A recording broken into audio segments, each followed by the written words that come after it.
สบายดีและสวัสดีเด้อพี่น้องของฝ่ายเพื่อสุขสุขเนาะทางฝั่งลาวฝั่งไทยเสกแล้วแต่กันยินดีต้อนรับเข้าสู่ช่อง YouTube บ่าวสอนไซส์แนลเนาะนี่ก็มาถ่ายบรรยากาศยามเช้าอยู่ตลาดให้พี่น้องได้เบิ่งได้ชมพี่น้องเอ้ยตลาดยามเช้าเนาะโซนนี่สิเป็นโซนที่ว่าขายผักขายหญ้าเนาะพี่น้องขายหมักไม้หมักต่อมาถ่ายพี่น้องได้เบิ่งยามเช้าบรรยากาศพี่น้องขายพวกขายผักขายหญ้าเนาะหลากหลายมีเบิร์ด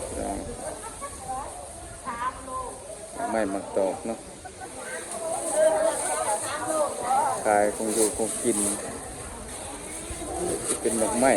หรือว่าเป็นพักเนาะพี่น้องส่วนหลายเป็นพักเป็นหมักไม้ตลาดเศร้าของแพงตะปือเฮาเนาะพี่น้องท้ายที่ให้น้องได้เบิ่ง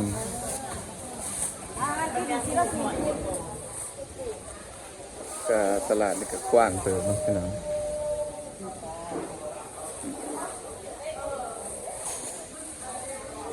กว้างเติมได้ขายบ่สาวขายอยู่ขายพักจังหน่อยสิเมานี่ขายผักบัวนะเป็นโซนขายผักครับพี่น้องโซนขายผักมาหล่อถ่ายเบิ่งพี่น้องยามเช้ามาขายแน่มาซื้อแน่เนาะส่วนหลายจะขายจะซื้อมีครบพี่น้องมีขายแน่มีซื้อแน่หล่อถ่ายเบิ่งนี่แหละพี่น้องตื่นจะเด็กแต่เช้าเนาะการหาอยู่หากินตื่นจะเด็กทุกแต่เช้ายามเช้าประมาณ3-4 โมงเนาะตอนนี้ก็4 โมงพี่น้องหล่อถ่ายเบิ่ง ขายผักส่วนลายเนาะโซนนี่เป็นโซนขายผักเด้อพี่น้องขายผักขายส่วนลายเป็นผักแล้วก็หมักไหม้เนาะเป็นโซนมาถ่ายพี่น้องได้เบิ่งยามเช้าๆพี่น้องตื่นแต่ดึกลุกแต่เช้าหาอยู่หากินสิแหละพี่น้องแต่ละคนเนาะการหาเงินก็คือกันพี่น้องหาเงินคือการหน้าที่แต่ละคนก็บ่คือกันเนาะลุกแต่ดึกแต่เช้าส่วนลายขายคือการหาอยู่หากินเลี้ยงชีวิตแต่ละคนเนาะพี่น้องกันบ่คือกันแต่ละคนต้องได้ตื่นแต่ดึกลุกแต่เช้าเนาะมาหาเงินหาค่ำเพื่อเลี้ยงชีวิตแต่ละคนพี่น้องแตกต่างกันผักบุ้งก็งามขนาดผักบุ้งนี่คือการที่ว่าแต่ละคนหาเงินเนาะพี่น้องเนาะแตกต่างกันไปตื่นแต่ดึกลุกแต่เช้าแล้วมาเลาะถ่ายตลาดให้พี่ให้น้องได้เบิ่งได้ส้มเนาะผู้ใดเข้ามาก็ฝากกดไลค์กดแชร์พี่น้องกดติดตามให้เด้อเนาะก็สิประมาณนี้เนาะส่วนรายตลาดขายไม่ต่อพี่น้องนี่คือตลาดลาวใต้เนาะพี่น้องตลาดลาวใต้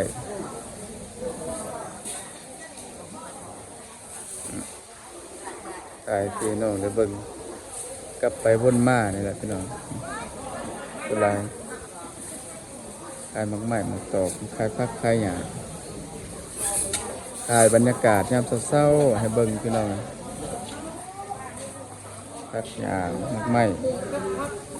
มีหลากหลายอย่างนะ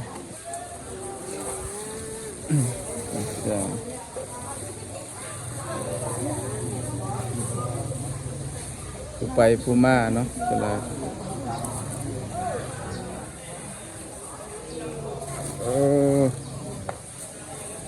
ขายพี่น้องนะตลาดเช้าขายนี่ว่า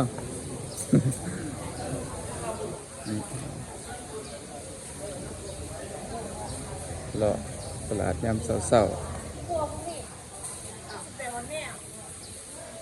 ก็สิประมาณนี้เนาะบ่กว้างปานใดเป็นโซนแต่ว่าขายผักขายหมากใหม่เนาะ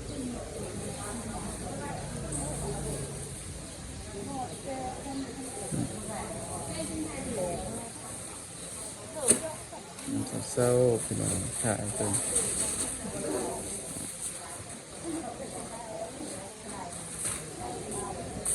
ออกมาหดพี่แหละพี่น้อง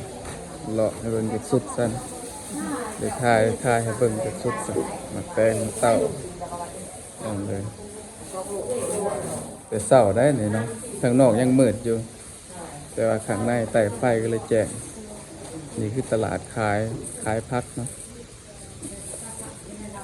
ทางนอกยังมืดอยู่นี่ผักบ่งผักสังมีพวกนี่เต่ามาแปลงพี่น้อง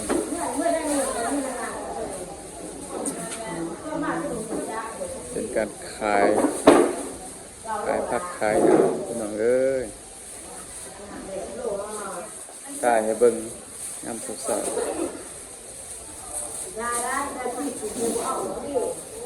นี่พี่น้องระวังแล้วเนาะติดชิ้นนี่ยามเช้าๆพี่น้อง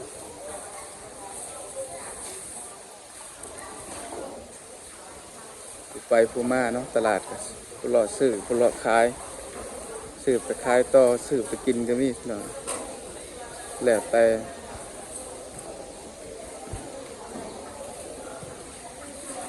นั่นแหละขายเดี๋ยวเบิ่งบรรยากาศยามเช้าๆพี่น้องนี่คือตลาดเช้าก็ว่าได้เนาะเพราะว่ามาขายแต่เช้าพี่น้องซอยก็มีแต่บ่หลายปานใดเนาะสิหลายแน่ก็ยามเช้าๆล่ะพี่น้องถ่ายเบิ่งบรรยากาศน้องเอ้ยบรรยากาศยามเช้าขายผักส่วนหลาย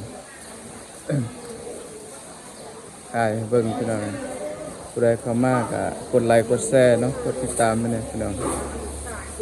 เลาะ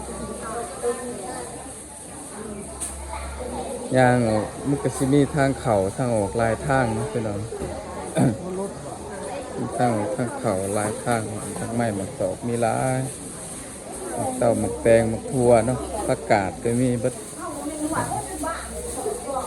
มันเศร้ายังเศร้าอยู่ข้างนอกยังมืดแต่ว่าข้างในนี่ใต้ไฟเนาะตอนนี้ก็ประมาณ4 โมง5 โมงพี่น้องข้างนอกประมาณเนาะข้างนอกนี่ยังมืดอยู่นะบ่แม่นว่าสายเด้อนี่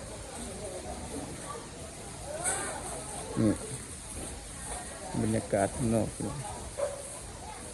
ถ่ายให้เบิ่งเนาะ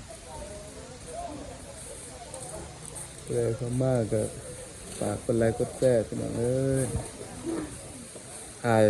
บรรยากาศวิถีชีวิตแต่ละคนเนาะถ่ายให้เบิ่งพี่น้อง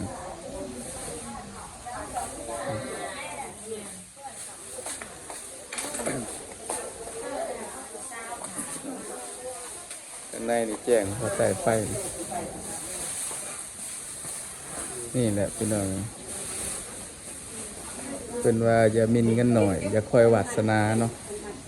การหากินหาอยากพี่น้องขาย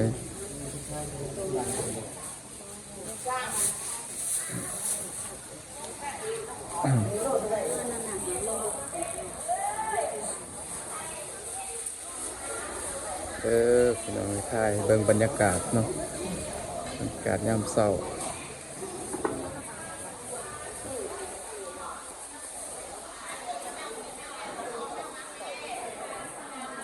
ขายบรรยากาศพี่น้อง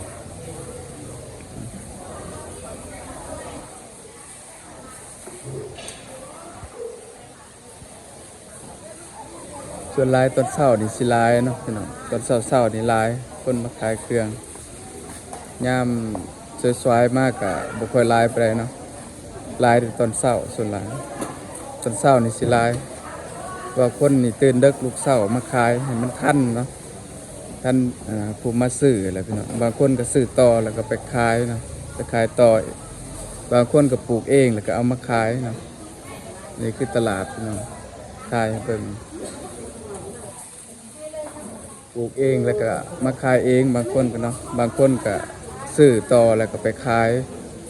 ต่ออย่างนี้เนาะนั่นก็มีหลายแบบพี่น้องแต่ว่าทั้งเบิดทั้งสิ้นนี่ก็คือว่าการทำมาเนาะพี่น้องหากินแต่ละคนชีวิตแต่ละคนต้องได้ดิ้นรนพี่น้องเอ้ย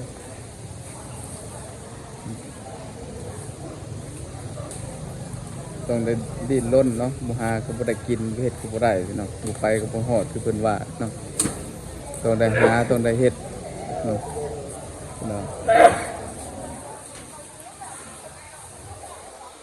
ตลาดต้องได้หาต้องได้เฮ็ดต้องได้ทำเนาะคันบ่เฮ็ดก็บ่ได้กินบางคนก็ปลูกเองทำมาขายเองบางคนก็ซื้อต่อแล้วก็ไปขายเนาะพี่น้องไปขายต่ออีกขายต่อกินกำไรก็มีเนาะแล้วแต่พี่น้อง